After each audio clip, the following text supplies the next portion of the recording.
सांबादिक भवन सभागृह शुभ उद्घाटित। गणतंत्र ପାଇଁ गणमाध्यमର भूमिका गुरुत्वपूर्ण। नयगढ़ सांबादिक भवन सभागृह शुभ उद्घाटित ହୋଇଯାଇଛି। ଏହି କାର୍ଯ୍ୟକ୍ରମରେ ଅତିଥି ଭାବେ ନୟାଗଡ଼ ବିଧାୟକ ଡକ୍ଟର ଅରୁଣ କୁମାର ସାହୁ, ଦଶପଲ୍ଲା ବିଧାୟକ ରମେଶ ଚନ୍ଦ୍ର ବେହେରା, ଜିଲ୍ଲା ପରିଷଦ ଅଧ୍ୟକ୍ଷ ଦେବାଶିଷ ପଟ୍ଟନାୟକ, ପୌର ପରିଷଦ ଅଧ୍ୟକ୍ଷା ନିରୁପମା ଖଟେଇ, ନୟାଗଡ଼ ଏସଡିପିଓ ଜ୍ୟୋତିରଞ୍ଜନ ସାମନ୍ତରାୟ ପ୍ରମୁଖ ଯୋଗ ଦେଇଥିଲେ। ଅତିଥିଙ୍କ ଦ୍ୱାରା ସଭାଗୃହ ଉଦ୍ଘାଟନ କରାଯାଇଥିଲା। ଏ ଅବସରରେ ସାମ୍ବାଦିକ ଭବନ ସଭାପତି ବୈଦ୍ୟଭୂଷଣ ମହାପାତ୍ରଙ୍କ ଆବାହକତ୍ୱରେ ସଭା ଅନୁଷ୍ଠିତ ହୋଇଥିଲା। ସଭାପତି ସ୍ୱାଗତ ଅଭିଭାଷଣ ରଖିବା ସହ ନୟାଗଡ଼ ବିଧାୟକଙ୍କ ଯୋଗୁଁ ଏହା ସମ୍ଭବ ହୋଇପାରିଛି ବୋଲି କହିଥିଲେ। ପୌର ପରିଷଦ ଅଧ୍ୟକ୍ଷା ଶ୍ରୀମତୀ ଖଟେଇ ସାମ୍ବାଦିକଙ୍କ ସମସ୍ୟା ଉପରେ ଆଲୋଚନା କରିବା ସହିତ ସୁସ୍ଥ ପରିବେଶ ଭଲ ଖବର ପ୍ରସ୍ତୁତ କରିବାରେ ସହାୟକ ହୋଇପାରିବ ବୋଲି କହିଥିଲେ। एसडीपीओ वक्तव्य सांबादिक और पुलिस भूमिका उपर आलोकपात करथिले। उभयଙ୍କ ମଧ୍ୟରେ उत्तम संपर्क निहाती रहिबा आवश्यक बोली कहिथिले। जिला परिषद अध्यक्ष तांको वक्तव्य गणतंत्र ପାଇଁ गणमाध्यम भूमिका गुरुत्वपूर्ण बोली कहिथिले। दशपल्ला विधायक एवं मुख्य अतिथि डॉक्टर अरुण कुमार साहू तांको वक्तव्य सांबादिकों निष्ठा और परिश्रम संपर्क में आलोचना करथिले।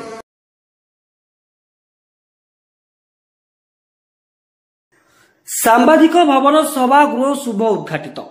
गणतंत्र ପାଇଁ गणमाध्यमର भूमिका गुरुत्वपूर्ण। नयगढ़ सांबादिक भवन सभागृह शुभ उद्घाटित ହୋଇଯାଇଛି।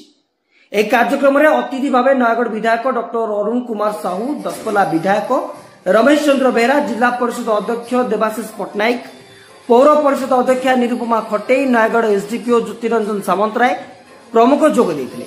ଅତିଥିଙ୍କ ଦ୍ୱାରା ସଭାଗୃହ ଉଦ୍ଘାଟନ କରାଯାଇଥିଲା। ଏ ଅବସରରେ ସାମ୍ବାଦିକ ଭବନ ସଭାପତି ବୈଦ୍ୟଭୂଷଣ ମହାପାତ୍ରଙ୍କ ଆବାହକତ୍ୱରେ ସଭା ଅନୁଷ୍ଠିତ ହୋଇଥିଲା। ସଭାପତି ସ୍ୱାଗତ ଅଭିଭାଷଣ ରଖିବା ସହ ନୟାଗଡ଼ ବିଧାୟକଙ୍କ ଯୋଗୁଁ ଏହା ସମ୍ଭବ ହୋଇପାରିଛି ବୋଲି କହିଥିଲେ। ପୌର ପରିଷଦ ଅଧ୍ୟକ୍ଷା ଶ୍ରୀମତୀ ଖଟେଇ ସାମ୍ବାଦିକଙ୍କ ସମସ୍ୟା ଉପରେ ଆଲୋଚନା କରିବା ସହିତ ସୁସ୍ଥ ପରିବେଶ ଭଲ ଖବର ପ୍ରସ୍ତୁତ କରିବାରେ ସହାୟକ ହୋଇପାରିବ ବୋଲି କହିଥିଲେ। ଏସଡିପିଓ ତାଙ୍କ ବକ୍ତବ୍ୟରେ ସାମ୍ବାଦିକ ଓ ପୁଲିସର ଭୂମିକା ଉପରେ ଆଲୋକପାତ କରିଥିଲେ। उभयଙ୍କ ମଧ୍ୟରେ उत्तम संपर्क निहाती रहिबा आवश्यक बोली कहिथिले। जिला परिषद अध्यक्ष तांको वक्तव्य गणतंत्र ପାଇଁ गणमाध्यम भूमिका गुरुत्वपूर्ण बोली कहिथिले। मंचासीन समस्त अतिथि माने वक्तव्य दे सारिने।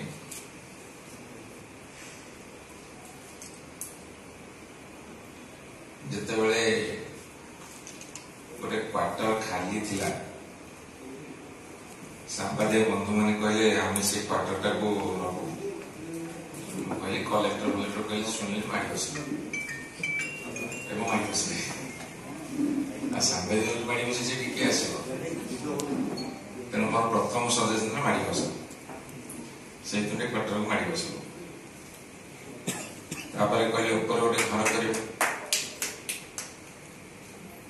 कर इंजीनियर आसले कहले नहीं छात संभाल छाता में स्ट्रक्चर कर स्ट्रक्चर कर भल घर कर मत तो लगे जिते छोट छोट मीटिंग मुझे भड़ा शहे 11 चेयर बर्तमान पड़ी आ 10टा एडजस्ट नयगढ़ हेडक्वार्टर अंतत पक्षे जो मैंने दिन राति परिश्रम कर नयगढ़ जिलार खबर को अन्य मानक पाखे सकाल राति पर्यंत परोसुंट बहुत दिन पर से बसवा गोटे भव्य घर निर्माण हो पारा से बहुत खुशी एवं रूप दे आज मुख्य अतिथि नयगढ़ मान्यवर विधायक डॉक्टर अरुण कुमार साहू कृतज्ञता जनाऊँगी। ये जनप्रतिनिधि मैंने जदि सांबादिक मानकर स्वच्छंद कार्य कर परिसर को टिके कांध दियंते ताले आमे आउ किछि बात आगे जाई परंतु बोले मोर अनुभव एठी उपस्थित जिला समस्त सामाजिक भाई माने हमर अनुरोध रक्षा करे आज उत्सव रे जोग दैछन सेति प्रथम सेमान को धन्यवाद देबी।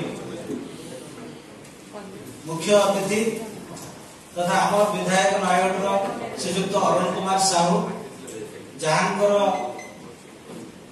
जो गृह उद्घाटन गृह निर्माण भूमिका जो प्रकार से हमको साहाय्य करछंती सेति से अशेष धन्यवाद आमे दउछु। जेते थाउ पछे धन की संपत्ति जेते थाउ होबा जन तथापि भी सम हेबनी ता साथे जापाखे पवित्र मन अड़ुआ लगुची सिना मोर कथा देखी आजिर चलन तथापि कहिबी सुना सदा सुना ज्योति ताहार अम्लान सतरे आपण मानकर ज्योति सुना पड़ी अम्लान आपण माने ए जो सांबादिक भवन शुभ उद्घाटन उत्सव रे समस्त आम एकत्रित होइजे जहाँ निर्देश जहाँ इच्छा जहाँ आशीर्वाद एते सुंदर भवन टी आमे नयागढ़वासी कौन सांबादिक भाई मान समस्त